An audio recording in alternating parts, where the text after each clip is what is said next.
Bem-vindos a mais um episódio do Softcom Podcast, quarto episódio. Hoje nosso participante é o Dr. Fábio Pereira. Ele é procurador de Justiça do Estado do Rio Grande do Sul, atua no Tribunal de Justiça Militar, é auditor do curso de Defesa Nacional do Ministério de Defesa de Portugal, foi membro do órgão especial do Conselho Superior do MPRS, especialista em inteligência estratégica e Escola Superior de Guerra no Rio de Janeiro, bacharel em Ciências Jurídicas e Sociais e Faculdade de Direito na UFRGS. Entre outros cursos e outras graduações, atua atualmente na ABIC, Associação Brasileira de Estudos de Inteligências e Contra-Inteligência. Queria agradecer ao doutor pela presença, pela essa conversa e a participação de todos aqui. A palavra está com o senhor, doutor. Bom, Uma em primeiro satisfação lugar, enorme. a satisfação é minha. Sempre é bom falar sobre assuntos ligados à segurança, inteligência e defesa. Eu agradeço a vocês pelo convite. Realmente eu gosto dessas conversas, gosto desses bate-papos, porque, no mais das vezes, ele é super interessante para tentar diminuir ou dirimir algumas más concepções que tem sobre esses assuntos. Quando a gente fala principalmente de defesa, parece que esse assunto é algo distante, que é do universo militar, que é do universo das altas cúpulas políticas, e, na verdade, defesa é um assunto que diz respeito a todos nós. Quando eu estive lá em Portugal, em 2018, 2019, fazendo curso de defesa nacional, do Instituto de Defesa Nacional deles lá, era muito claro a necessidade dessa disseminação, desta ideia de uma defesa alargada em que inclua todos os setores da sociedade. E agora, o mais interessante ainda é que nesse momento que nós estamos vivendo de uma pandemia, em que os recursos se tornaram escassos, onde as dificuldades se tornaram patentes, ficou muito claro que essa importância da sociedade compreender o seu papel dentro da defesa nacional. Então, é um grande prazer estar aqui com vocês hoje, moçada, que é assim mesmo que vai. Satisfação aí, eu acho que toda a nossa aqui. A gente vai tratar hoje aqui de temas que eu acho que no cenário atual são importantíssimos serem levadas para o público, né? Por N questões.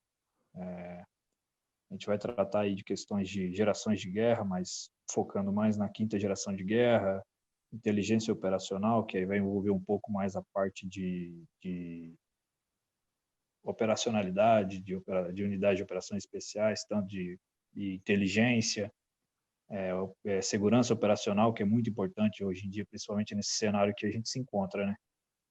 Então, dando uma pincelada assim por cima nas gerações de guerra, o que o senhor pode falar para a gente sobre a primeira, segunda, terceira e quarta gerações de guerra? Bom, infelizmente, desde que o mundo é mundo, desde que o ser humano se conhece na face da Terra, ele sempre usou a guerra como um instrumento de satisfação das suas necessidades em nível coletivo. Então, nós podemos ver que ou fosse para conquistar espaço, ou para conquistar recurso, para conquistar acessos a recursos hídricos, recursos minerais, agrícolas, os humanos sempre travaram guerras entre si, buscando essa dominância. Mas é interessante também que a guerra ela é muito marcada por essa questão da tecnologia. O humano fez a guerra conforme a tecnologia lhe permitia.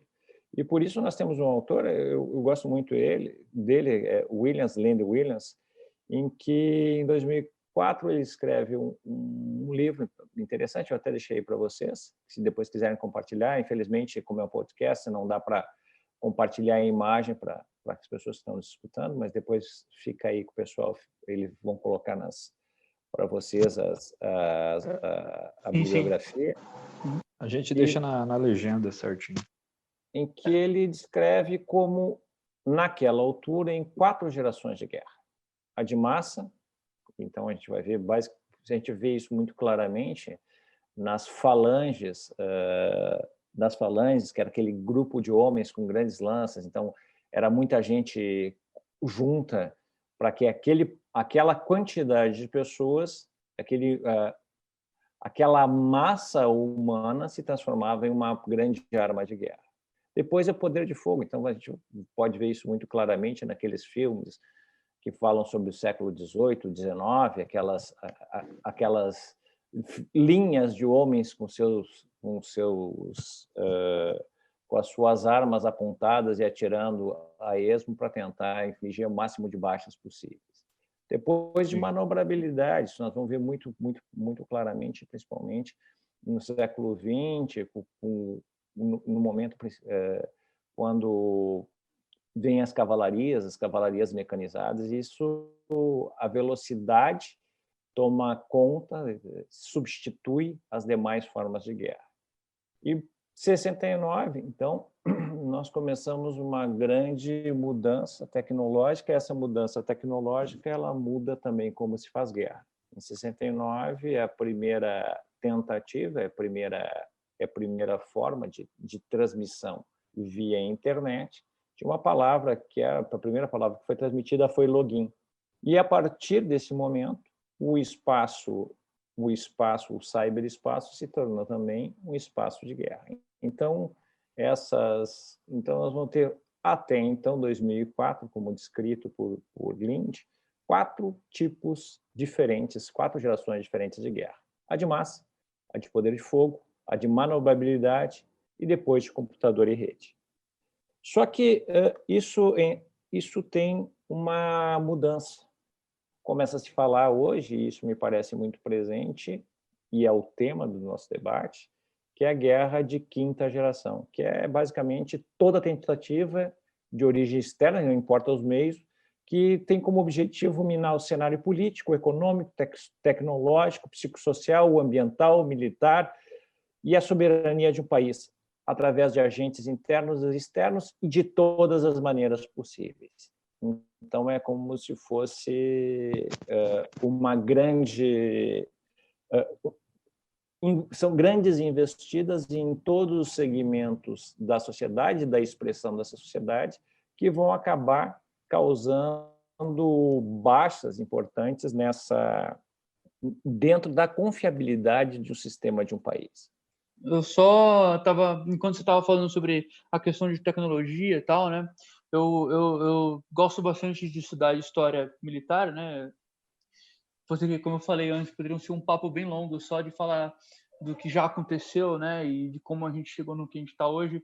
Uma das coisas que eu mais gosto de pensar e que eu mais vejo historicamente é como é bem comum a maioria dos exércitos estarem sempre preparados para a última guerra. Na questão tanto na área de inteligência, de estruturação militar, de como o soldado vai se comportar, de treino. Um exemplo básico nisso é a França no começo da invasão da Blitzkrieg, né? Na invasão da França lá em 39, eles ainda preparados com aquela mentalidade de guerra de trincheira, que investiram milhões na linha do Maginot lá e de repente tudo que eles não queriam que acontecesse aconteceu, né? Existe um fenômeno humano que é de buscar. Isso é racional, mas quando a gente fala em termos de defesa, ele tem grandes problemas. É de buscar no passado as soluções para o presente. Então, eu tenho um modelo mental e esse modelo mental ele me dá as referências que vão me nortear para o futuro.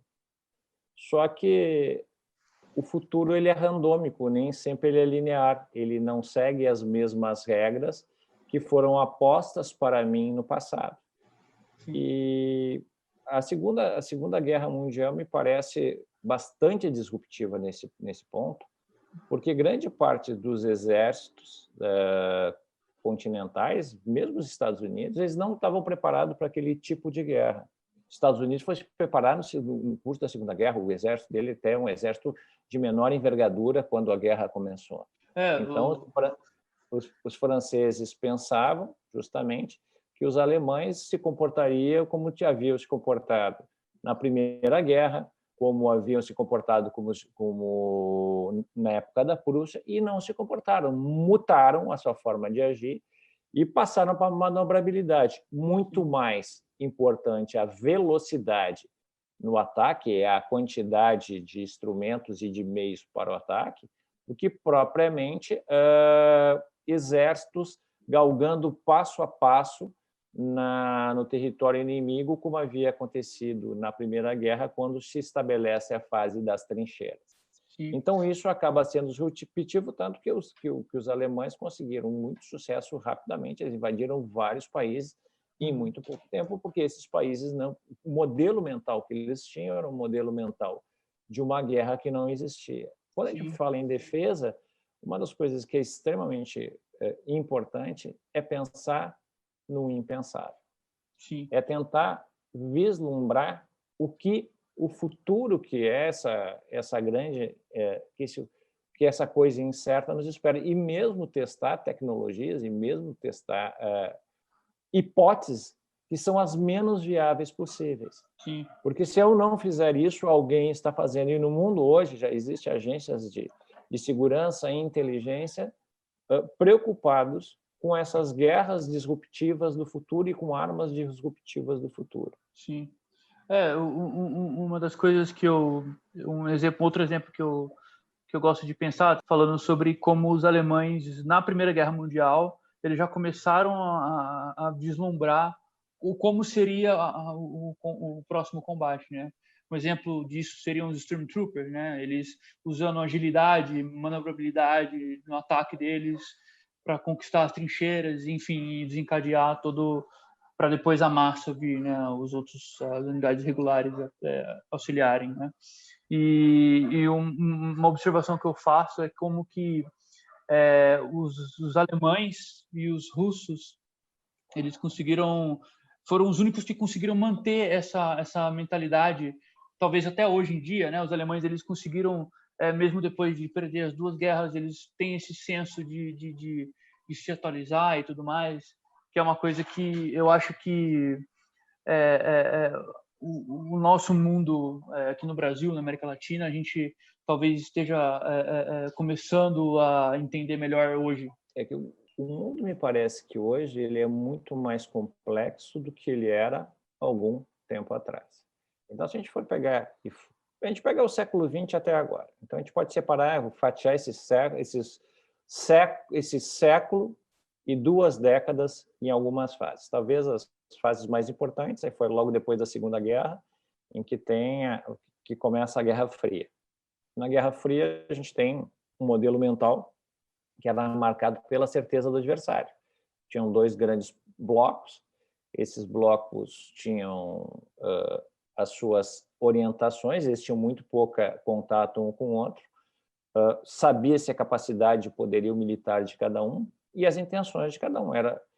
Nesse contexto, era muito mais fácil o estabelecimento de defesas e de políticas que pudessem dar conta das minhas necessidades, inclusive logísticas, para, entre aspas, enfrentar um possível adversário, mesmo naquela época, em diferentes campos de batalha, em guerras convencionais e guerras nucleares. Logo em seguida vem o fenômeno da globalização. E essa globalização ela muda o jogo. Então, fracta a União Soviética rapidamente, acaba esse mundo bipolar e dá vez ao mundo multipolar, é aquele mundo que chamam de VUCA, que é volátil, um mundo incerto, um mundo complexo e um mundo ambíguo. Isso funciona, essa globalização como a gente conhece, ela veio se estabelecendo até, vamos dizer o seguinte, os anos 12, 13 do século XXI. E aí começa uma outra ruptura. Então, nesse meio tempo, outros players que estavam adormecidos, mas que nunca abdicaram de ser players, começam a crescer isso largamente. Então, nós temos aqui a reemergência de países como a China, a reemergência de países como a Rússia, a reemergência do próprio Irã, Hoje nós vemos também o recrescimento da Turquia. Se a gente perde a perspectiva histórica dessas brigas e lutas de protagonismo e poder, a gente não consegue entender nada. Se a gente vai pensar em termos de 1 ou de 2 séculos, a gente não vai entender nada. Então, nós vamos ter a China, o grande império do meio, com uma tradição ancestral, nós temos o Irã, grande sucessor da Pérsia, com a mesma vocação de protagonismo. Nós temos a Índia também, que volta ao cenário com muita efervescência. E ainda, para conturbar esse cenário, ainda questões como o crime organizado transfronteiriço e o terrorismo para apimentar essa complexidade desse mundo VUCA, que eu vou chamar de mundo VUCA 2.0, onde ele ainda acrescenta as dificuldades que nós tínhamos na primeira fase da globalização, as dificuldades apresentadas pela reemergência, e agora com muito claramente esses escaramuças no universo da guerra de quinta geração. Doutor, vale assim ressaltar um ponto importante aí, é que a ligação entre o crime organizado e o terrorismo, né, estão cada vez se alinhando e trabalhando em conjunto, né? Então isso é uma preocupação muito grande para a questão de Estado, né? Eu escrevi um texto em 2012, 2013 sobre a questão sobre essa questão do terror, e justamente já naquela época já se via, logo da primeira metade do século, da primeira metade da primeira década do século 21, essa vinculação, porque em primeiro lugar é o seguinte: um criminoso ele não tem ética, o que leva ele a atuar é a lucratividade. Ao terrorista, o que importa é conseguir, para a sua atuação, os meios. E quem melhor tem os meios, quem tem melhor os contatos, quem melhor conhece o submundo do que o crime organizado. E nesse meio tempo, tu tem um problema maior ainda. A gente teria um monte de coisa para falar, inclusive da mutação do terror internacional. O terror internacional, que tinha uma face na final do século XX, anos 95, por aí, e a segunda e a primeira década do século XXI, não é mais o mesmo que se encontra agora. Então, um terrorista, na sua jihad, que seria a sua guerra contra os infiéis, poderia também falar muito sobre o que é jihad, mas aqui num termo mais lato, como é utilizado pelo terrorista, a sua guerra santa contra os infiéis, eles poderiam ser crime como modal para o exercício dessa sua profissão de fé. Hoje muta. Esse, inclusive, faz parte da sua atuação a adesão ao crime.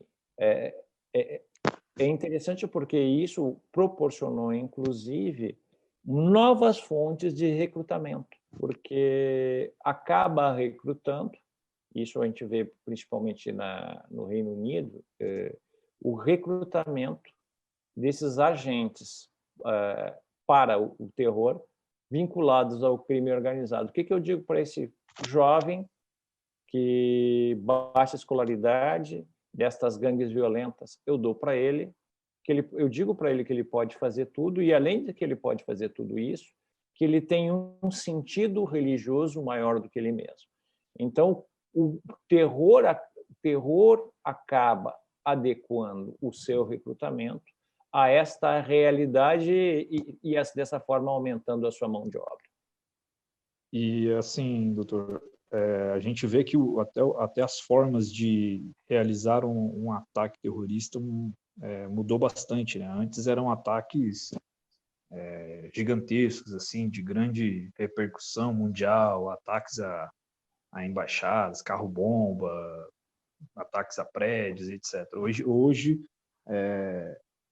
eles preferem um ataque de baixo custo, que apenas, às vezes, ali 1 ou 2 terroristas realizam o ataque, mas hoje, com a internet, com a mídia, consegue uma grande repercussão mundial em questões de segundos e com baixo custo, né?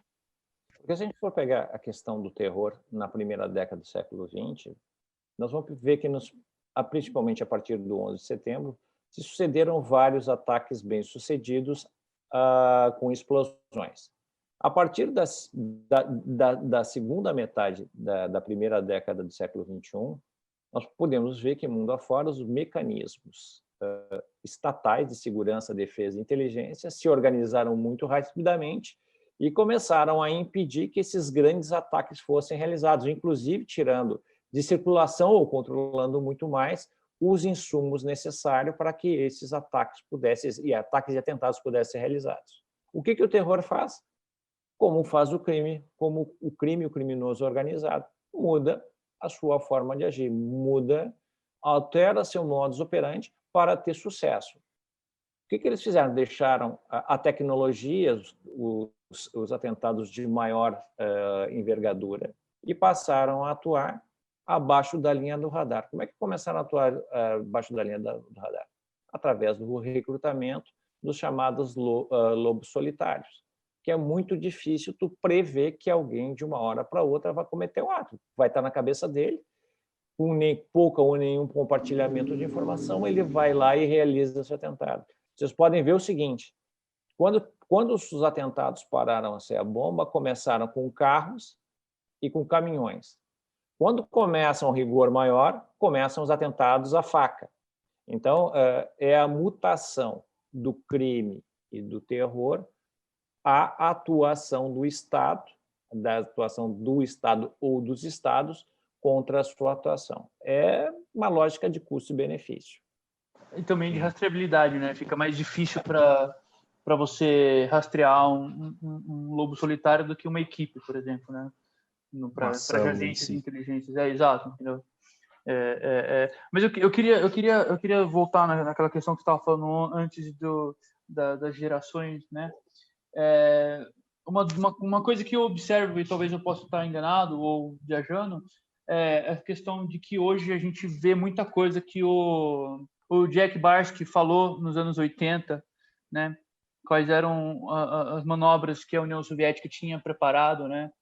O Jack Barsky, para quem não sabe, foi um espião da KGB que morou nos Estados Unidos, que se revelou e até deu entrevistas na época. Ele menciona bastante da estratégia da União Soviética para derrotar o Ocidente. E eu vejo que muitas das coisas que ele mencionou naquela época, questão da mídia, das escolas, né, da guerra intelectual também, né, nas universidades, tal, é uma coisa muito presente, né? Você diria que o Ocidente falhou em ver isso, ou a gente foi meio ingênuo? Não sei.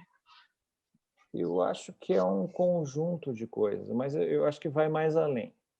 Tem, de um lado, é verdade, na União Soviética, e nós vamos ver muito claramente, principalmente eu gosto muito das entrevistas de Yuri Bezmenov, estava até agora há pouco tempo disponíveis no YouTube, que ele também revela toda a metodologia de dominação de corações e mentes. Mas aí também tu vai ver pegar aí grandes vertentes, como, por exemplo, a Escola de Frankfurt, que trabalha justamente com... O que eles intuíram lá pelas tantas? Que a imposição de um modelo como esse, ele vai gerar reação sempre. É fundamental que a pessoa ceda a sua liberdade, queira ceder a sua liberdade. É preciso atacar essas superestruturas que formam a civilização ocidental. Então, aí tu vai pegar várias escolas que fizeram isso, vai pegar alguns desconstrutivistas, e aí, se vocês pegarem alguns textos como A Revolução Molecular de Félix Guattari, que é um desconstrutivista francês, está todo aí, o roteiro está todo descrito. Se vocês pegarem os textos da Escola de Frankfurt, está todo descrito. Se vocês pegarem os textos de Gramsci, está tudo descrito. Se vocês pegarem o manual do Radical do Alinsky, está tudo descrito. Não, a gente é aquela coisa, a gente está surpreso porque está surpreso, mas que o roteiro já estava há muito tempo descrito e estava há muito tempo descrito, só que a gente fez questão de não ver. É basicamente a mesma coisa que eu vejo agora com a pandemia, quando eu começo a escutar essas discussões. A pandemia era imprevisível, foi um cisne negro. Nada disso. Se há algo que estava no radar das defesas, da segurança da sociedade em geral, desde há muito tempo, é que mais cedo ou mais tarde um vírus com natureza pandêmica iria assolar o mundo. Nós tivemos, do final do século XX, primeira década do século XXI, uns 4 ou 5 vírus que ensaiaram essa feição pandêmica, que veio agora em 2020 a estourar com o Covid-19. E não será o último, outro virá, porque faz parte, infelizmente, da nossa vida em sociedade. Ciclicamente, na nossa história, na história humana, ciclicamente vírus nos assolando e nos causando essas questões mais dramáticas. Mas, só respondendo a pergunta, nós fomos surpreendidos porque a gente quis ser surpreendido, porque o roteiro dessa derruição dos pilares que dão conta do que nos informam como sociedade ocidental, o roteiro já estava todo construído há quase um século. Mas no cenário que a gente vem enfrentando nos últimos aí, vamos dizer assim, nos últimos 5, 6 anos aí, que a gente começou aí numa questão, principalmente dando início a essa questão de guerra de quinta geração, principalmente agora mais claramente nos Estados Unidos, a gente vem observando o início disso tudo no Brasil, no Chile. Para a gente começar a entrar no assunto em si, o senhor pode dizer para a gente, assim, para todos, o que é a guerra de quinta geração? Vamos voltar àquela definição de guerra de quinta geração. Também te deixei disponível, aí depois, se vocês querem compartilhar, eu vou dar a definição que depois vocês compartilhem. O que é a guerra de quinta geração? É toda tentativa de origem externa, por quaisquer meios, só que agora inclusive eu vou acrescentar mais, não é mais origem externa, só interna, porque é formação de uma ideia. Não importa o meio que objetiva minar o cenário, qualquer cenário, o político, o econômico, o tecnológico, o psicossocial, o ambiental, o militar, enfim, é a soberania do país. É derruir aquilo que nos liga como nação, aquilo que nos liga como Ocidente. Essa é uma guerra de quinta geração clássica, então, assim, não importa o meio. E mais importante, não importa o meio, inclusive, nesse caso, não importa nem a verdade. O que importa é que todos os meios são utilizados para atingir o seu fim. É o que o Alinsky, no seu Manual Pró-Radical, já dizia, que a questão nunca é a questão é sempre o poder. Então, numa guerra de quinta geração, quando a gente vai ver a narrativa que dá base a ela não é linear. Eu posso assumir um comportamento que logo adiante eu vou dizer que é impróprio. Eu não preciso ter coerência no que eu faço. Na guerra de quinta geração, o que importa é o finalístico. Então, eu posso ter 2 discursos e 2 práticas. A massa de manobra, controle da massa de manobra. É a massa de manobra. Tu vai ter sempre... Aí eu vou utilizar um termo do que é utilizado classicamente dos idiotas úteis. Tu precisa ter essa manobra, tu vai ter um status quo pensante que vai fazer com que essa massa de manobra se faça a adesão cegamente àquilo que eu estou dizendo. Isso é perigoso em qualquer dos extremos, seja para a direita ou seja para a esquerda. Essa manipulação das emoções, essa manipulação dos sentimentos, ela sempre serviu para a dominância. Eu não posso exercer um senso crítico, porque se eu exercer o senso crítico sobre um determinado tipo de de assunto, eu vou ser taxado de alguma coisa. Então, o domínio da linguagem numa guerra de quinta geração, ele é fundamental, porque ao dominar a linguagem, eu domino o pensamento, e ao dominar o pensamento, eu domino qualquer tipo de oposição racional que possa existir. Interessante que quando você vai começar a debater esse tipo de coisa com uma pessoa, sei lá, um amigo, conversando, explicando um pouco de história, o que já aconteceu e o que está acontecendo, enfim, ele vira, nossa, então você gosta de conspiração, você é conspiracionista. Exato.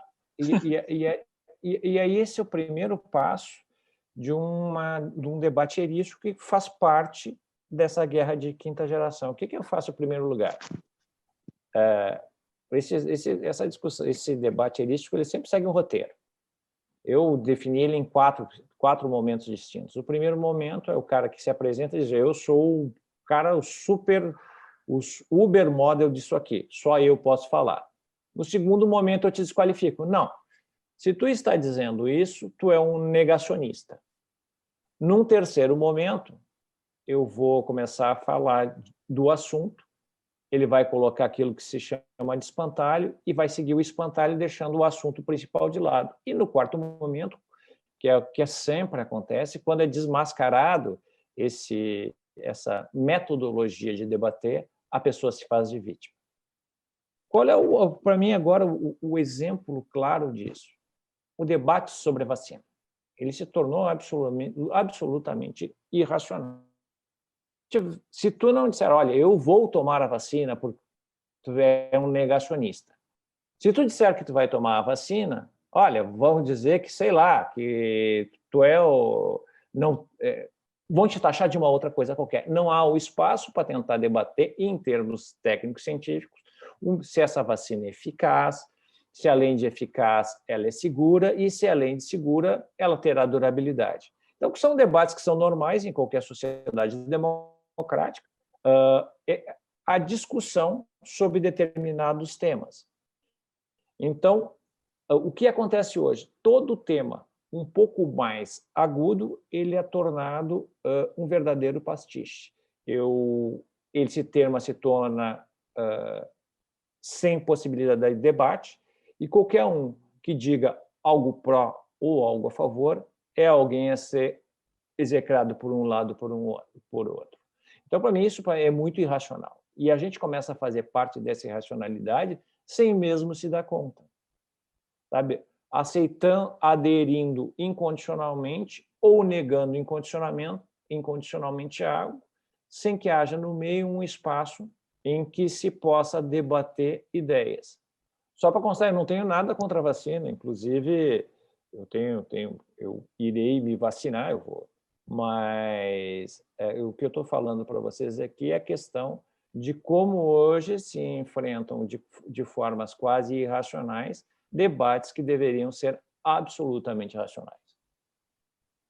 O que o senhor está querendo dizer, basicamente, é a desqualificação do outro entre os debatentes, né? A pessoa desqualifica e não tenta arrumar um argumento contra a vacina ou a favor da vacina. Ela vai direto na pessoa, né?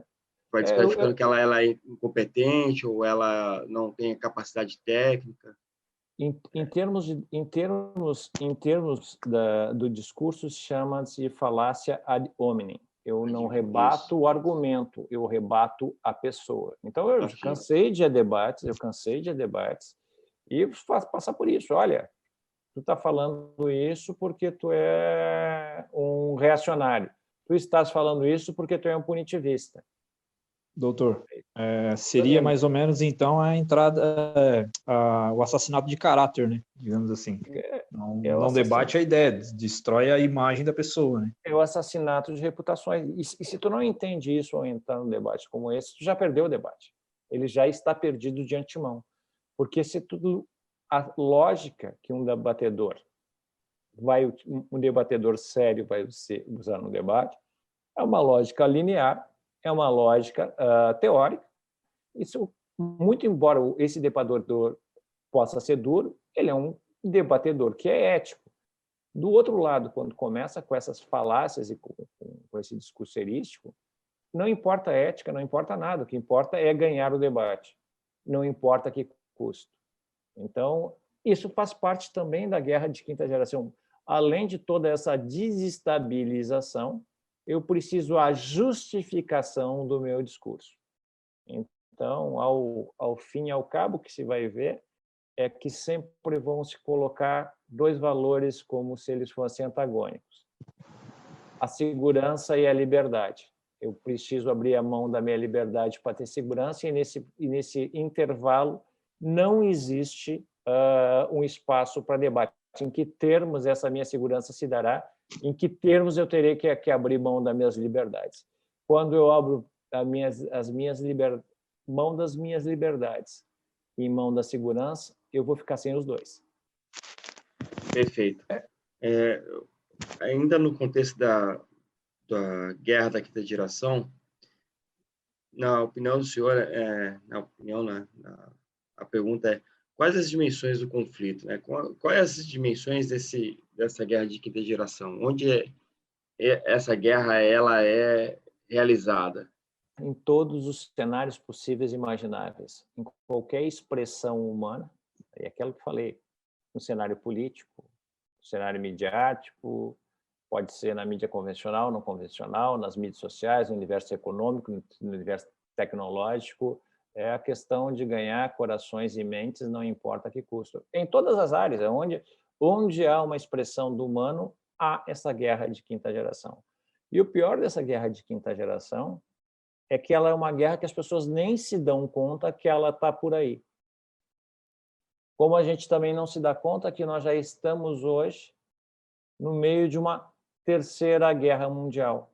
Quando se falava em terceira guerra mundial, se pensava, será uma guerra nuclear. Não. Hoje há uma guerra sangrenta de um cenário internacional. A única diferença é que ela se dá no ciberespaço, que é uma outra dimensão tão importante quanto era o ar, quanto era a terra, quanto é o mar, quanto se tornou o espaço sideral. Hoje, o espaço cibernético se tornou tão importante e de necessidade absoluta pelos estados nacionais, sob pena de derruírem. Então, há uma guerra, talvez não declarada, mas no espaço cibernético essa guerra é bastante sangrenta. Sangrenta entre aspas, porque nesse mundo chato que a gente vive, a gente inclusive tem que justificar as nossas figuras de linguagem. E qual que você diria que é o papel das operações psicológicas, né, nesse cenário de Quinta Guerra Mundial? Ele é fundamental. Ele que essas essas guerras psicológicas, ela tem um papel de moldar comportamentos. Então, se eu quero atingir um determinado objetivo, o que eu faço? Em primeiro lugar, ao invés de impor às pessoas que se comportem de uma forma, eu induzo as pessoas a se comportar de determinada forma. E aí eu tenho essas operações psicológicas que fazem esse substrato para que esses comportamentos sejam mudados. Então, lá na época quando começou a guerra do Iraque, uma das primeiras coisas que os Estados Unidos fez foi utilizar o cybermundo para uma grande guerra psicológica. Começaram a mandar e-mails para os oficiais iraquianos dizendo: olha, nosso negócio não é com vocês. Se vocês desistirem e não entrarem em guerra, nada vai acontecer. Entende? É induzir o comportamento do adversário sem ser necessário disparar um tiro. Então, é aí onde entra as operações psicológicas, é aí um papel da guerra psicológica. E na guerra de quinta geração, que é uma guerra velada, muito mais importante ainda. No que você estava explicando, a questão de estar em todos os cenários, né, da sociedade, veio aqui na minha cabeça, e eu não sei se faz sentido ou se eu estou certo em fazer essa conexão, mas me veio na cabeça a questão dos Estados Unidos no período da Guerra do Vietnã. Parecia muito um ensaio, né? enquanto os Estados Unidos estavam lutando o comunismo lá fora, o movimento hippie começou, aquela contracultura, né, e pareceu um ensaio do que a gente está vivendo hoje, né? Sei lá se eu estou correto em fazer essa ligação. Olha, na guerra do Vietnã foi muito claro o que aconteceu ali, né? Lá o Giap, no final da guerra, num debate, um general americano, vocês não ganharam nenhuma batalha nessa guerra. E ele respondeu, não precisávamos, porque bastou eles se manterem firme na posição e no momento em que os cadáveres dos soldados norte-americanos começaram a chegar nos Estados Unidos, os horrores da guerra começaram a impactar a sociedade norte-americana através da mídia de então, a base, a coesão social que dava sustentação a esta guerra como uma guerra justa, tornando essa guerra como uma guerra injusta, e é retirado desses soldados, é retirado desse esforço militar a legitimidade. Então, a derrota norte-americana para o Vietnã, ela é muito menos do Vietnã e muito mais internamente quando é retirado dele a legitimação interna. Essa legitimação interna afeta o poder político e os Estados Unidos têm que recuar no seu objetivo militar. Tanto que, se eu não me engano, é a primeira vez na história norte-americana que esses soldados retornam para casa sem todo aquele glamour, sem todo aquele reconhecimento que até então era feito para todo e qualquer militar norte-americano que retornasse da guerra. Porque isso é muito interessante. Para quem já foi nos Estados Unidos, vocês vão perceber que há um culto muito grande dos norte-americanos com relação às suas forças policiais e às suas forças militares. Uma vez que tu empenhaste o teu sangue e o teu suor pela pátria, tu nunca mais tu será esquecido. Chega a ser comovente ver as pessoas na rua parando, mesmo antigos reservistas norte-americanos de guerras passadas, sendo parados nas ruas, cumprimentados, e o pessoal dizendo muito obrigado pelos seus serviços.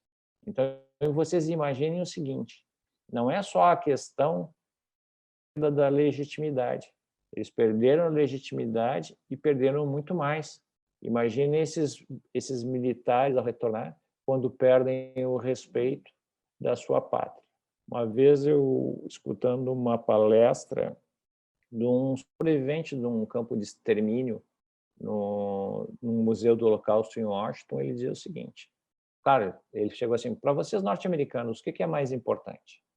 O que vocês acham que foi o mais complexo dessa guerra? E todo mundo falando que é o óbvio, né? A guerra, a morte, a desgraça, a destruição, o extermínio em massa. Ele disse, não é isso. De um dia, imaginem vocês americanos, de um dia para o outro, o país de vocês diz, eu não quero mais saber de vocês, vocês são apátridas. Foi isso que aconteceu conosco, nós judeus, alemães, no Holocausto. De um dia para o outro, o nosso país diz, vocês não são mais alemães. Perde aquele sentimento de pertencimento. E foi isso que aconteceu com os soldados norte-americanos na Guerra do Vietnã. Foi o primeiro grande ensaio de uma operação psicológica nesse sentido que tu estavas falando, sabe? De como ganhar uma guerra sem precisar ganhar as batalhas.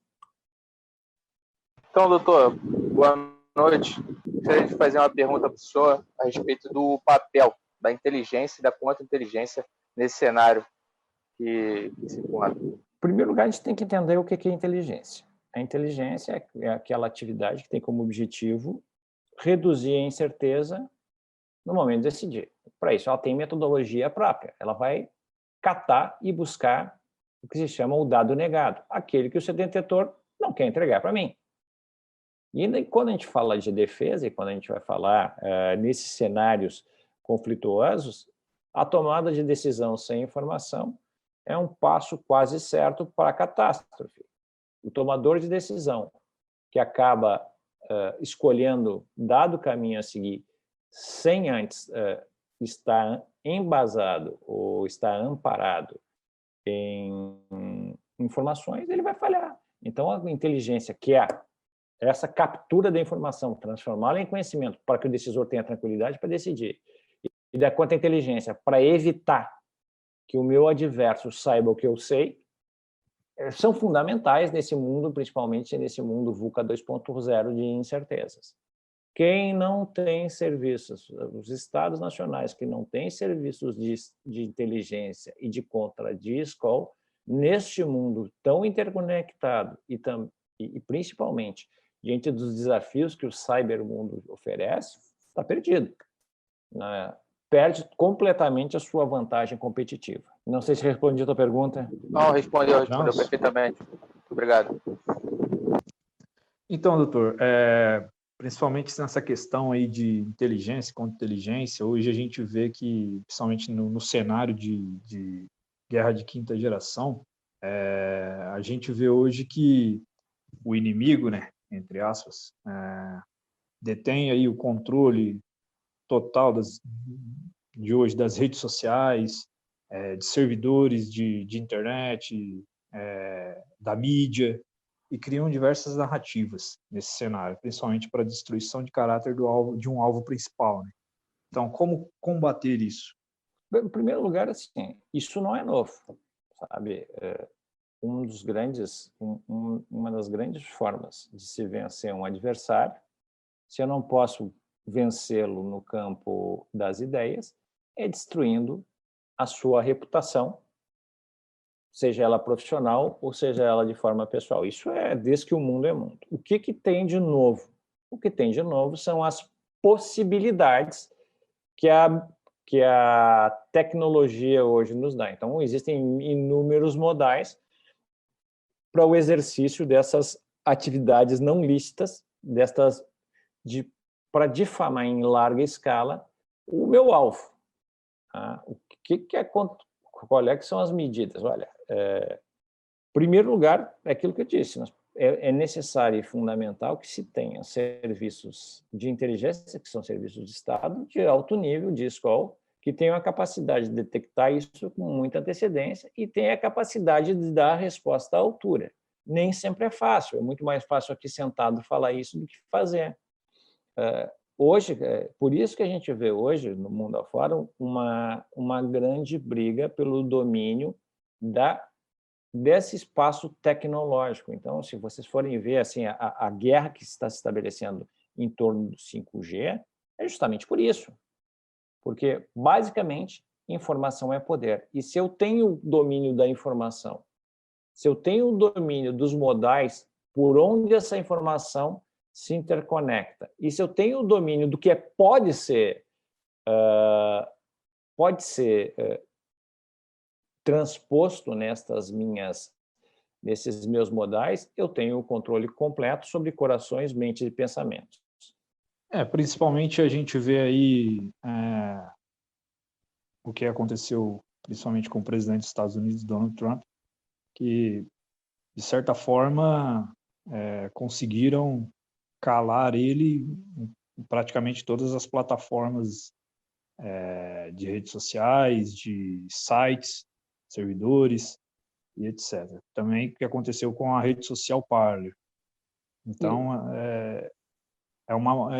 é evidente que o que vem acontecendo, e a gente vê pessoas, tanto na direita reclamando, a de esquerda comemorando, mas isso não digamos assim, não é algo para se comemorar de nenhum dos lados, né? Em primeiro lugar, eu sou amplamente favorável à liberdade de expressão. Em segundo lugar, tem uma outra coisa, as reações que isso geraram, porque pode-se ver muitos movimentos hoje questionando o poder destas big techs, destas grandes empresas de comunicação, essas grandes empresas de mídias sociais que acabam detendo uma fatia de poder enorme, muito inclusive com orçamentos, inclusive com faturamentos muito maior que a grande parte dos estados nacionais. Então, é por isso que eu disse para vocês que o século XXI, nesse momento VUCA 2.0 que a gente vive de reemergência, ele é muito mais complexo, porque todos os nossos modelos mentais que nos informavam há menos de uma década, todos mudaram. O mundo hoje ele é multipolar, com alguns atores extremamente fortes. Se de um lado nós temos o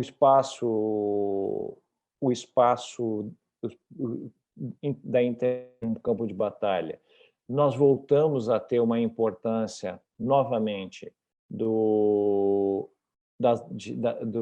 exércitos, das forças armadas convencionais, a explosão dos orçamentos militares, o crescimento das forças armadas de vários países, o fortalecimento de redes criminosas, uma pandemia de larga escala, economias arruinadas, ou seja, o século XXI, nesse momento, no início da terceira década desse século, torna os desafios para os estados, para as empresas e para as pessoas muito maiores do que o eram há uma década atrás, e nem se fala de há 2 décadas. Aliás, o que é interessante nisso tudo é que, se vocês forem perceber, quando inicia a globalização, havia, sim, uma grande esperança no ar de um mundo melhor, de um mundo mais fraterno, em que os estados e as pessoas pudessem, através do comércio, através das boas práticas, um entendimento, um momento de paz sem precedentes na história. Só que, rapidamente, isso mudou. Nós temos hoje, nessa fase do século XXI, um mundo extremamente complexo, um mundo extremamente ambíguo, um mundo não linear, que está aí para desafiar. Então, eu tenho grande dificuldade de fazer perspectiva ou prospectivas de futuro, porque o futuro agora ele se tornou muito acelerado. Todas as previsões que se tinha até pouco tempo, todas elas foram por água, se deitaram por água abaixo, por esses motivos que eu falei, e também pela pandemia. Então, o que será da terceira década do século XXI? Acho que muito pouca gente sabe. E também, falando sobre aquela questão que a gente estava comentando antes também, sobre como o Ocidente ele se permitiu, né, ou foi pego de surpresa, né, sendo que a gente já tinha livros e material e até outras pessoas vindo à frente falando o que ia acontecer, que é essa questão da divisão da população por ideologia, raça, religião, né, que a gente sabe que é uma das fases da guerra de quinta geração. Como que você acha que a gente pode combater isso diretamente, assim, no nível de população, no nível de indivíduo, enfim? Na verdade, isso é geracional. O que foi plantado, o que hoje se tem com a dissolução da cultura, como a gente conhece, foi geracional. Nós estamos falando aí de 2 gerações que foi implementado esse modelo essa nova matriz de pensamento. Então, é preciso que tão somente a cultura, a informação e o conhecimento tenham a capacidade de libertação. Vocês podem perceber que todo o espaço que quer ser totalitário, em primeiro lugar, ele cala as vozes dissidentes, ele acaba com a possibilidade do debate, não aceita, apesar de dizer no discurso que aceita o outro em sua inteireza, ele aceita o outro em sua inteireza desde que concorde com ele. Então, nós temos aí um longo caminho pela frente, e esse caminho passa pelo estudo, pela cultura, pela educação e pelo efetivo exercício daquilo que a gente chama de liberdade de expressão, que é a liberdade de expressão. Ela visa assegurar que eu possa dizer para o outro o que ele não quer ouvir. A liberdade de expressão não é para dizer aquilo que o outro quer ouvir. Quais são os limites da liberdade de expressão? São os limites que sempre teve. O limite do ilícito. Então, nós vamos ver lá, existe crime próprio no Código Penal, em que fala de calúnia, injúria e difamação. Então, esses são os limites da liberdade de expressão. Eu posso dizer o que eu quiser, desde que eu não ofenda o outro. Mas ofender no sentido de... Porque o termo ofender também é muito lato, né? Muito genérico. Ah, eu me senti ofendido. Não. É poder dizer com razão, com base em evidências, aquilo que eu acho que eu devo dizer, sem utilizar adjetivações. É mais ou menos como educar um filho. Eu tenho que dizer, quando eu educo meus filhos, eu sempre fiz assim: olha, tu não pode fazer isso. Eu só dava o verbo, mas eu não dava adjetivo. Olha, tu não pode fazer isso porque tu é sem vergonha, etc, etc. Então, quando todo o debate, para que seja amparado pela liberdade de expressão, ele tem que ser o verbo sem o adjetivo. Eu não sei se me fiz compreender. Eu entendi perfeitamente. Sim. O senhor pega de exemplo hoje essa divisão aí, dessa fase da Guerra de Quinta Geração, o senhor pega de exemplo aí, claro, que vem acontecendo nos Estados Unidos, da questão racial, na França, da questão do Islã. Então, mostra como esse tipo de guerra, essa fase da Guerra de Quinta Geração é muito efetiva e bem aproveitada, né, para a questão de geração de caos. Né? Volto aqui a repetir aquela passagem célebre do Alinsky no Manual do Radical. A questão nunca é questão. A questão nunca é aquilo que está sendo posta, que é sempre o poder. Quando eu consigo o consenso em determinado momento, eu volto para o dissenso e crio um outro dissenso. Nunca haverá o consenso até que eu tome o poder. Então, não importa qual seja a temática que eu vou usar, ela não é o principal. O principal que está por trás. O principal é a tomada do poder. Então, eu nunca atingirei um consenso, porque esse consenso é impossível, porque o único consenso é tu concordar comigo de qualquer maneira, mesmo não acreditando ou não aceitando. Praticamente dividir para conquistar, né? Falando de uma forma... Ou seja, o fim e ao cabo que a gente está falando não tem nada de novo. Sempre existiu na história da humanidade.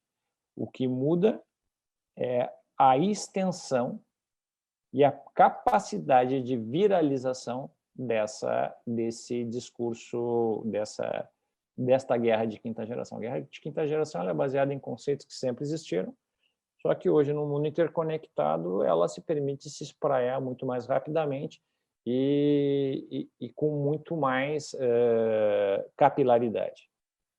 Mas eu acho interessante também que a gente pode usar isso a nosso favor, porque ela também fica mais evidente, justamente por essa questão de fácil acesso à informação, por exemplo, a gente está debatendo isso aqui agora na internet. Eu tenho certeza que há anos atrás, sei lá, 30 anos atrás, não teria isso, talvez. Né? Muito menos gente saberia, não sei. Há 30 anos as pessoas estariam hoje falando que isso é absoluta teoria da conspiração. Exatamente. Como é falado até hoje, né? Tem gente que fala, mas é interessante que toda ação tem uma reação de igual tamanho. Então, a gente pode perceber que todas as ações, por exemplo, de censura nas redes das Big Techs, por parte das Big Techs, elas geram reação. Então, a gente pode perceber que o público não é mais tão inocente e tem a capacidade de discernimento. Não é tão manipulável quanto era em outros tempos. Então, tu não tem mais só uma fonte de informação de uma mídia, de uma determinada mídia. Tu tem múltiplos modais, e esses múltiplos modais que te comunicam com o mundo, com diversas pessoas, eles te permitem um senso crítico maior. Então, o mesmo modal que é utilizado para o exercício da guerra de quinta geração é utilizado para a libertação, para a compreensão do que essa guerra se trata. Perfeito. Doutor, no que se refere ainda na questão da guerra da quinta geração, constantemente a gente vê aí pelas mídias sociais que, como o nosso amigo bem disse aí, que dominado pelos setores de esquerda, né, principalmente, fazendo propaganda, a conhecida propaganda negra, né, contra nossas forças de segurança, né, seja ela a Polícia Militar, a Polícia Civil ou as Forças Armadas. Né. Constantemente são atacadas, com o intuito sempre para destruir ou desmoralizar essas instituições diante da população. Na opinião do senhor, aí, quais são as medidas consideradas eficazes para evitar que esse tipo de situação ocorra ou seja mitigado, não ocorra ou seja mitigado, né? Ou seja, o que essas instituições devem estar atentas para coibir essas propagandas negras? Assim, o que é bastante interessante que esse ataque a pessoas e ataque a instituições, a desconstrução da autoridade não é uma história, não é algo novo, não é novo. Mas, ao mesmo tempo em que isso tem essa disseminação em larga escala nas mídias, porque eu posso viralizar uma informação, uma fake news muito rapidamente, de qualquer sorte, o efeito contrário é muito grande. Então, se vocês podem perceber, nessas mídias mais comuns como Facebook, Instagram, quando alguém faz uma postagem dessas contra as forças de segurança, principalmente vão lá os policiais militares, que são tiranos, são carrascos. Logo em seguida vem, eu me dou o trabalho de ler os comentários, uma defesa incondicional de muita gente. Então, assim, aquela assim, ação gera reação. Se de um lado hoje a população já está muito mais esclarecida sobre essas tentativas de manipulação das suas próprias emoções, de outro lado, é muito importante que essas instituições tenham ao seu dispor serviços de comunicação eficazes para desfazer essas misconceptions que são endereçadas em relação a elas. Mas para mim é muito claro, a população hoje é muito mais esclarecida. Eu percebo que no país hoje as pessoas, para bem ou para mal, têm seus posicionamentos fortes e não aceitam mais de forma incondicional aquilo que os outros dizem para elas. Então, doutor, tem uma pergunta aqui, né, que pode ser observada aí desde o início do mandato aí do presidente da República, né, que o Brasil ele vem sendo alvo de ataque de outros países e figuras públicas, né, desde o início aí do atual governo. Até onde eles conseguem chegar com esse tipo de tática, né, de quinta geração aqui no Brasil? O que eu vou te dizer, olha assim, o que eu tenho visto no cenário nacional é que as pessoas, para um lado ou para o outro, já têm suas ideias fortemente concebidas. Eu não vejo assim que essas desconstruções sistêmicas tenham a capacidade de desconstituída de maiores provas de fazer estragos. Talvez seja uma concepção errada minha, mas o que eu vejo hoje é que as pessoas têm sua opinião firme, independentemente que A ou B, que a mídia A, B ou C diga, ela vai dizer, a minha opinião é essa e pronto, ponto final. Eu não sei quanto, sinceramente, eu até gostaria de avaliar e ver os estudos que mostrem qual hoje, no Brasil atual, qual o efeito destas desconstruções de imagem, não importa de quem, não importa de presidente A, presidente B, de partido A, partido B, de esquerda ou direita, que essas desconstruções, o efetivo poder que elas tenham de forjar na população uma ideia negativa ou uma ideia positiva. O que eu vejo, assim, dentro do ciclo de pessoas que eu ando, por onde eu transito, é que pouco ou nada influencia. As pessoas que já estão com as suas ideias pré-constituídas não acabam cedendo espaço para o que vem de fora. Mas e essa questão assim da destruição dessa pergunta em si, mas e no cenário internacional, o que o senhor acha? Tem certo efeito ou não? No cenário internacional que nós vemos é o seguinte, nós temos hoje aquilo que nós voltamos, nós estamos no VUCA 2.0 com muitas emergências, então tem muita disputa de poder. Nós temos alguns protagonistas que querem a sua projeção, a retomada do seu lugar que acreditam de direito. Então nós vemos hoje o crescimento, o expansionismo chinês. Então, esse expansionismo chinês militarmente, politicamente, economicamente, nós vamos ver a política chinesa do One Belt, One Road, que depois Belt and Road Initiative, que é ganhar corações e mentes através do comércio, de trocas e também militar. Hoje a China é o segundo maior orçamento militar do mundo, lança uma marinha francesa todos os anos ao mar. Nós vemos a Rússia em crescimento, apesar de ser um PIB pequeno, PIB do tamanho da Espanha, tem um orçamento militar bom, mas investe muito em armas disruptivas, investe também em projeção de poder. Nós vemos a Índia crescendo, o próprio Japão compreendendo da necessidade de se reforçar militarmente, a Coreia, o Irã, e por aí vai.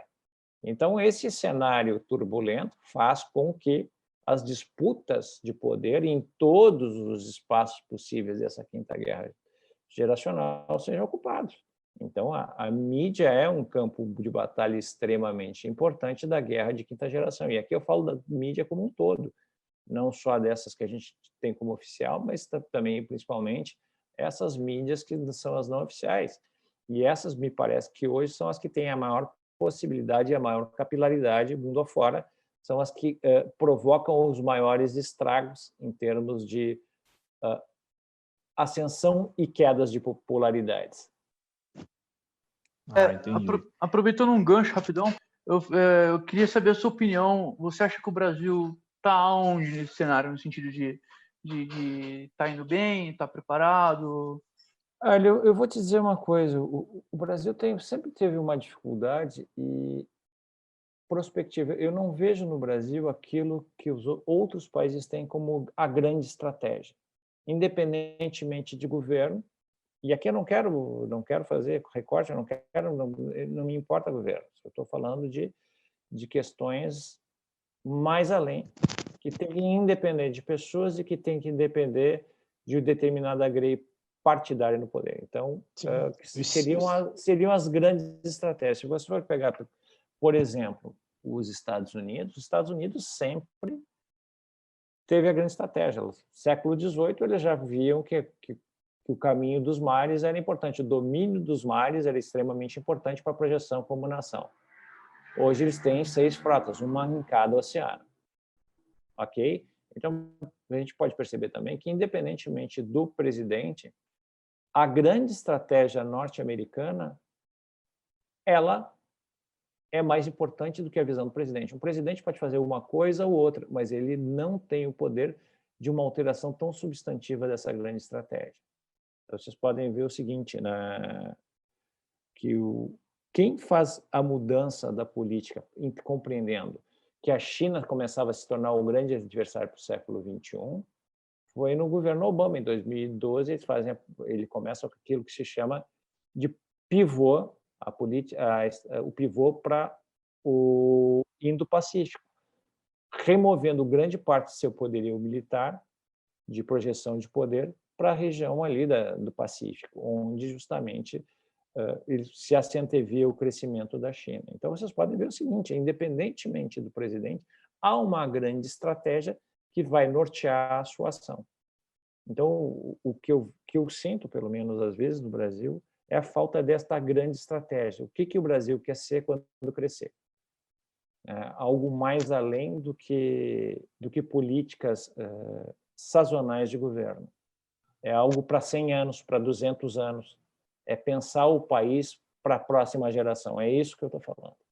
No meu ver, na minha opinião, o Brasil ele tem essa postura justamente porque quem está no poder está sempre querendo pensar nele, né? Tipo, mas aí já é minha opinião, no que o cara, no que ele vai ganhar, no que ele vai fazer, na marca que ele vai deixar na história do país, enfim. E por isso a gente nunca teve pensou no big picture, né? Seria, eu acho. A grande figura. É uma frase que eu já ouvi o Dr. Fábio falar, é que nações não têm amigos, têm interesses. Então, ele tem que pensar nele próprio, lá na frente, por aí vai. E talvez, a partir do momento que o Brasil compreender isso, que ele não tem amigos, tem interesses, e esses interesses eles são variáveis conforme a necessidade. Portanto, assim, relação com a China, na maneira que for conveniente para o Brasil. Relação com os Estados Unidos, da maneira que for conveniente para o Brasil. Enfim, com todos os países, as relações serão dadas a partir dos interesses que o Brasil possa ter. e, com base nisso, traçar uma grande estratégia de crescimento para o futuro. Porque o Brasil hoje tem uma população de 220 milhões de habitantes. Para prover o sustento de todo esse pessoal, é preciso crescer e se desenvolver. Esse desenvolvimento ele tem algumas etapas, tem algumas fases. Eu não sou economista, mas eu gosto da defesa, eu gosto dessa matéria. E precisa dar um salto geracional, investir na cultura, investir na indústria de terceira geração, que é do conhecimento. Então, doutor, aí entra a questão também de uma outra fase da guerra de quinta geração, que gostaria que o senhor falasse um pouco mais, é sobre as questões das frustrações sociais, né, que é muito explorada, né, na guerra de quinta geração, né, que é a fome, pobreza, violência, falta de cultura, educação escassa, etc. Então, o senhor poderia falar um pouco mais para a gente aí? Olha, todo o país, assim, todos os países que atingiram o status de primeiro mundo, eles investiram pesadamente na educação. E qual educação que investiram? No primeiro lugar, em educação de base, sabe, ensino fundamental, atendimento à gestante. E a partir daí, das para este recurso, para capacitação humana, e com essa capacitação humana, com esse recurso humano, abrir a possibilidade de se lançar para a indústria do conhecimento. O Brasil tem alguns centros muito importantes de indústria de terceira geração, só que isso não tem uma capilaridade nacional, não é algo que a gente vai dizer, o Brasil é todo assim. Com a nossa... E uma coisa que eu acho interessante, os nossos recursos humanos, quando são bons, são muito bons. O brasileiro tem uma vantagem competitiva absurda, que é a da capacidade de se haver mesmo diante de dificuldades. Então, não precisa estar com 100% das possibilidades para trabalhar, o brasileiro consegue se haver muito bem. E esta capacidade, ela precisa, de um lado, se isso já é quase inato do brasileiro, o brasileiro tem essa possibilidade de se ver bem diante da diversidade. Se a gente conseguir, do outro lado, ao mesmo tempo, colocar uma base cultural, uma base educacional, nós vamos ter um país de primeiro mundo. Isso eu não tenho dúvida. Sem palavras, eu concordo plenamente. Eu acho que a gente talvez tenha líderes muito mais, como eu disse, né, muito mais interessados em fazer política do que, de fato, no crescimento do país, né? Eu tenho... E aqui, nesses tempos chatos que a gente vive, a gente tem que justificar tudo. Então, vamos lá. Não é especificamente para ninguém, mas tem uma parte dos Lusíadas, eu acho que é no canto terceiro, que diz o seguinte: o fraco rei torna fraca a forte gente.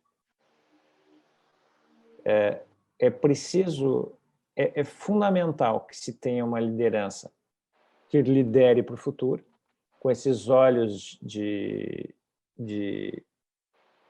da criação de uma grande estratégia, e, ao mesmo tempo, de um outro lado, nós precisamos desenvolver o empreendedorismo no país, né? Um universo de trocas,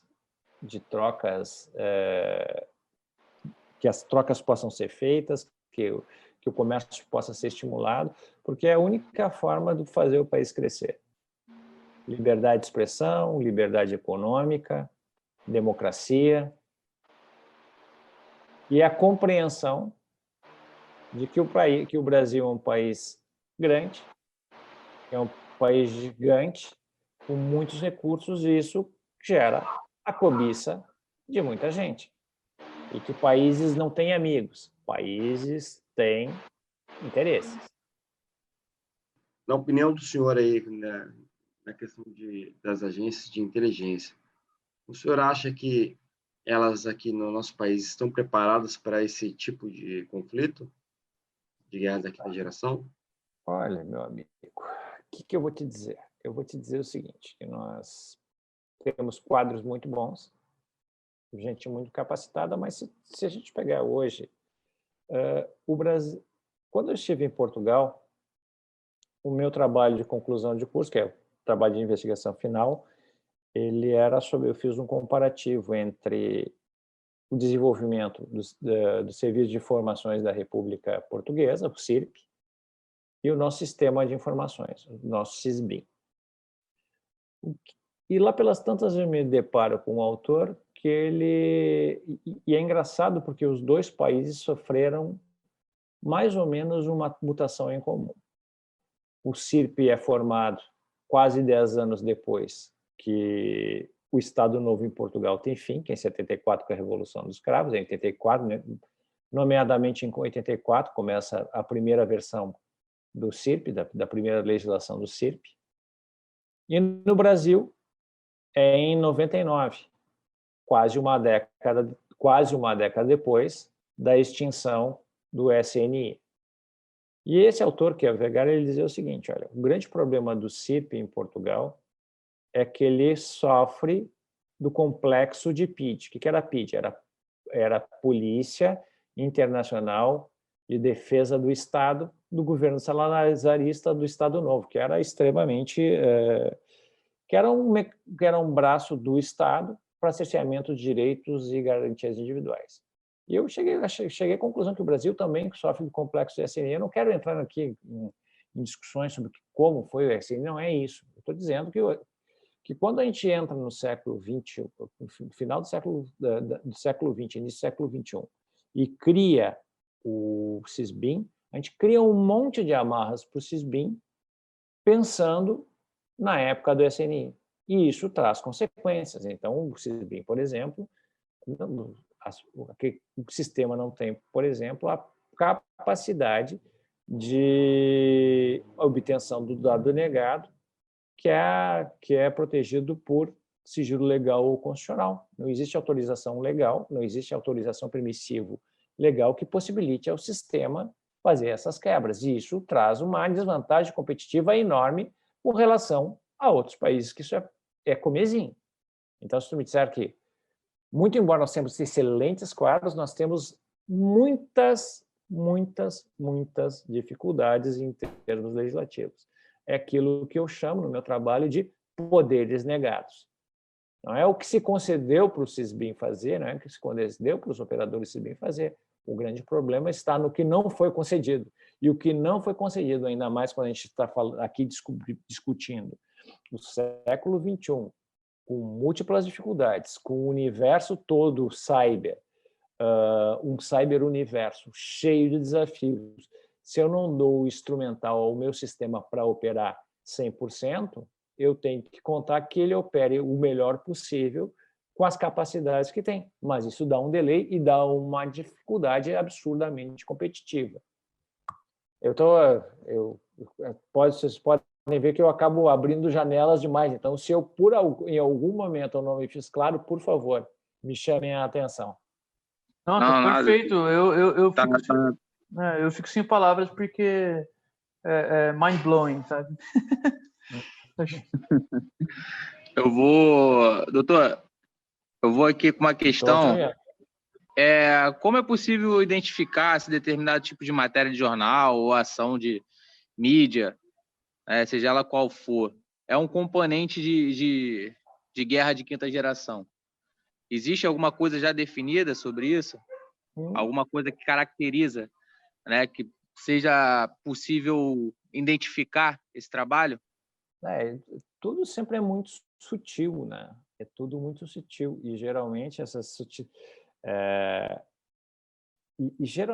sutileza ela está sempre na remessa a uma falácia da autoridade. Geralmente não é a pessoa que está desconstruindo, que está utilizando esse mecanismo, não é ele que se referencia, ele referencia a alguém que empresta a ele legitimidade. Mas a gente vai ver, é sempre a mesma coisa, olha, essa pessoa tem a capacidade de falar isso, vai fazer um embasamento, às vezes, um cientificismo, então utiliza algumas coisas chavões. A ciência diz que é assim, mas eu não digo qual ciência, de que forma, qual metodologia, qual pesquisa, e por aí vai. Esses mecanismos de espraiar a, essas falsas informações, ele é cada vez mais sofisticado. Não é tão simples quanto parece a desconstrução. Mas é claro que assim, tem um ditado aqui no sul do país que diz o seguinte: o diabo faz a panela, mas se perde na tampa. Sempre vai ter alguma coisa fora do contexto. Então, doutor, agora partindo mais assim para um lado do setor privado, uma empresa em si, ela pode ser alvo da guerra de quinta geração? Claro. Como ela pode se proteger sobre isso? É óbvio, porque assim, se vocês pegarem aquele livro do Snowden, que foi até Greenwald que escreveu, uma das coisas que ele falou é que um dos grandes trabalhos dos Cinco Olhos era fazer espionagem de natureza econômica, porque a economia dos países é um valor absoluto, é um valor extremamente importante para que esses países desenvolvam. Suas empresas são esses pontos onde, através são as plataformas através das quais esses países vão se desenvolver. Então, se eles tiverem essa vantagem competitiva, eles vão adiante. Então, nós temos casos clássicos da Bombardier contra a Embraer no Brasil, espionagem industrial, diz que grande parte dos esforços dos Cinco Olhos era com relação à Petrobras, e por aí vai. Então, as empresas têm que ter esses setores de inteligência também de contra, porque num mundo competitivo como hoje é impensável que eu não consiga manter os meus segredos a salvo dos meus adversos. O livro Guerras Periféricas e o Islã Revolucionário, né, ele se sustenta no uso de ações de guerra assimétrica para realizar a Revolução Islâmica, direcionado para a América Latina, né, tanto que o livro é, inclusive, em espanhol. Quais você diria que são os desafios do Brasil, né, para monitorar essas ações na região, na tríplice fronteira lá de Foz do Iguaçu e na região da Venezuela? Aqui tem uma coisa interessante. Nós vamos ver, principalmente, depois que entrou no cenário o Estado Islâmico, essa definição da atuação dissimétrica dos grupos de organizações terroristas mudou um pouco. O Estado Islâmico inaugura uma forma híbrida de atuar. Naquela região da Síria com o Iraque, ele passa a se comportar como uma força militar organizada, e para fora ele usa a dissimetria como forma de agir. Mas mundo afora, o que se vê hoje? A utilização da internet profunda, da Deep Internet, principalmente da Dark Internet, para a disseminação do credo e angariar pessoas. Então, de um lado, e agora vindo para o Brasil, se de um lado nós temos uma questão que é territorial, e as pessoas se dão muita atenção para a tríplice fronteira, mas todo mundo se esquece que o Brasil o Brasil deve ter mais ou menos umas 7 tríplices fronteiras e umas 22 cidades irmãs. Então, nós temos um problema territorial imenso. Se há muito foco de atenção, até porque me parece uma coisa tipo popstar, na tríplice fronteira, mas daqui a tradicional ali faz o Iguaçu, mas o Brasil tem extensões imensas. Então, o domínio, e aqui eu não falo só do terrorismo, o domínio de suas fronteiras, da questão situacional das suas fronteiras, e inclusive da questão informacional de suas fronteiras, que garante e garantirá a soberania do país. E não é só com relação ao terrorismo, estou falando aqui principalmente que talvez o nosso problema mais emergente seja menos terror e muito mais o crime organizado. Então, através dessas fronteiras permeáveis que entra o tráfico de drogas, armas, e o que acaba causando, impactando por demais a nossa segurança pública. Então, o grande problema do Brasil hoje não é o terror. O grande problema do Brasil hoje é o terror provocado pelas organizações criminosas. E grande parte desse problema do terror advindo da nossa dificuldade de controle dessa enorme extensão territorial e nas nossas fronteiras, que são 7, 8 mil quilômetros de fronteiras. De O fato. desafio é imenso, não? O desafio é imenso. O desafio do país é imenso. Esse é o preço que se paga por ser um país continente. Portugal não tem esse problema, porque Portugal, de um lado, está protegido pelo Atlântico, do outro lado tem uma fronteira só com a Espanha. O Brasil não. O Brasil faz fronteira com 9 países. E não são fronteirinhas, é uma extensão absurda de fronteira. E grande parte dessas fronteiras são áreas selvagens. Fator Sim. terreno, né? Então não é nosso desafio é muito grande. Nesse contexto também da guerra revolucionária que a gente está falando aqui, nós temos aqui o livro Guerra Irrestrita, ou Unrestricted Warfare, que foi escrito por 2 oficiais chineses, coronéis chineses, do Exército de Liberação do Povo, né? E dentro desse conteúdo lá, não sei se o senhor chegou a já ler esse livro, mas ele ressalta a importância de que a guerra atual, né, que é a nossa guerra de 5G, ela não tem um limite. E a China deve utilizar todos os meios possíveis para sair vitoriosa do conflito. Então, no livro ele relata que essa questão do uso da guerra comercial, financeira, que você já comentou, ecológica, própria assimetria, guerra atômica, se for o caso, guerra diplomática, que a gente já viu, inclusive aqui no nosso país, o embaixador chinês já fazendo algumas atuações nesse sentido, guerra psicológica, cyber, convencional, né? E, inclusive, vai na questão de regulatório, sanção e mídia, né? Finalizando, né? E vai se misturando, né? Não tem limite, não tem fronteira. Hoje ele utiliza a guerra diplomática, amanhã ele já vai pela guerra cibernética e ao mesmo tempo, ele já está fazendo uma guerra financeira. Fica muito difícil, né? Na opinião do senhor, o senhor acha que a China, né, atualmente está aplicando essas táticas aqui no nosso país? Vou tentar te responder de uma forma organizada. Em 78, quando a China começa a fazer a inflexão dela por um capitalismo de Estado, por assim dizer, com Deng Xiaoping, é criada a estratégia dos 24 caracteres, que basicamente diz o seguinte: não reivindicar agora protagonismo em nada e manter um baixo perfil. Tá? A China vai crescendo devagar, não vai reivindicar nada, até que chegue o momento em que a China seja grande.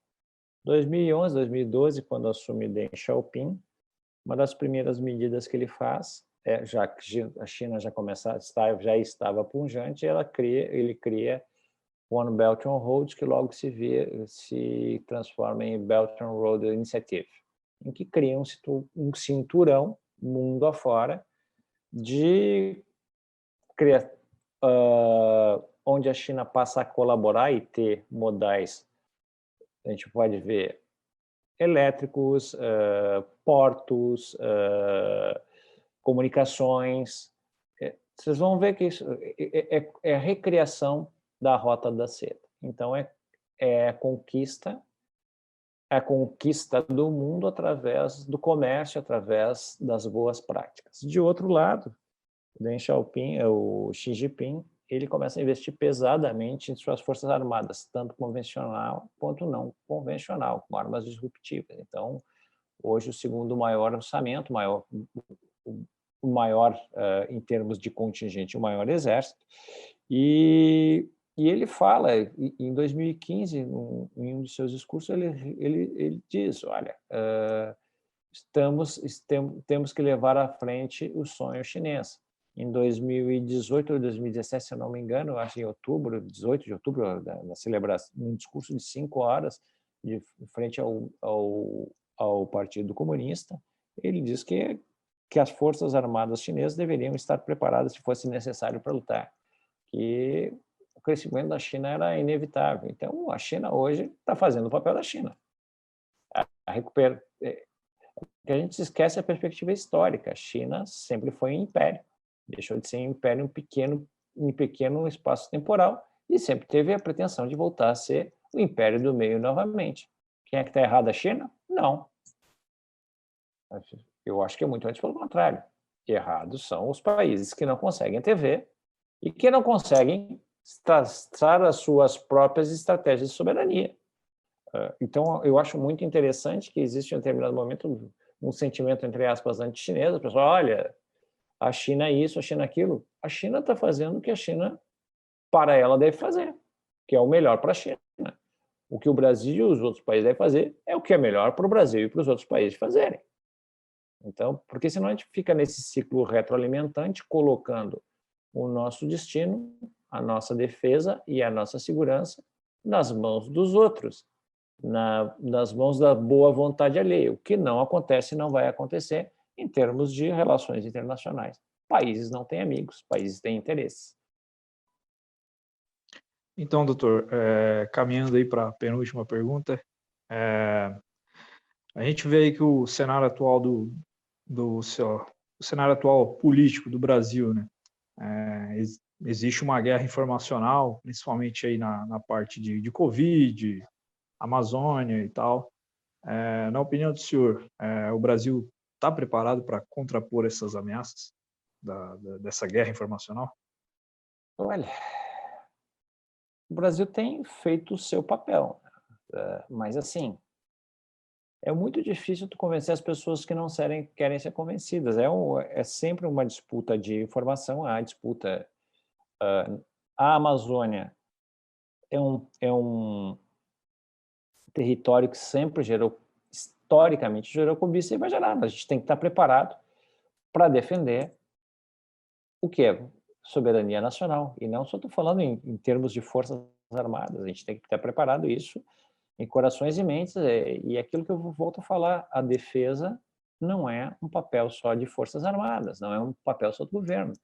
A defesa da nação é responsabilidade de todos nós.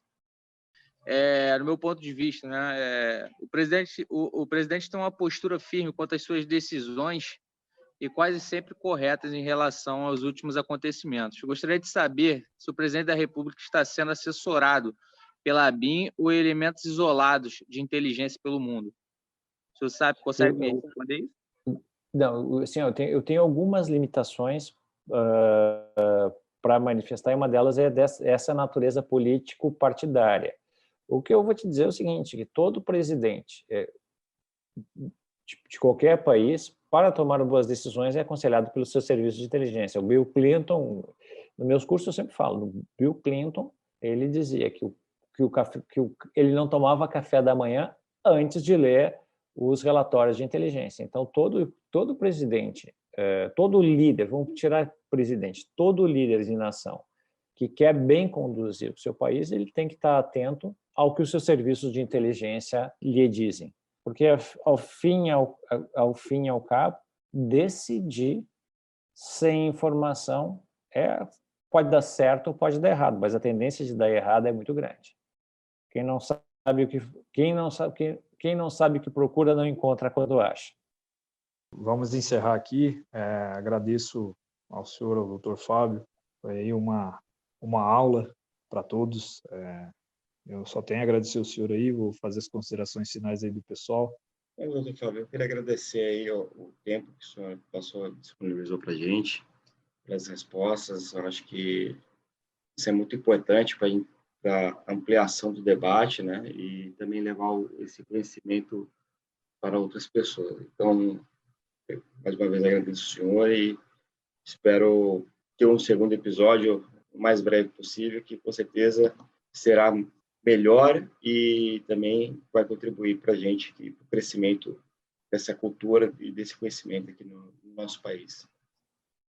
Então, tá, meu pessoal, eu agradeço. Bom final de domingo para vocês e fiquem com Deus.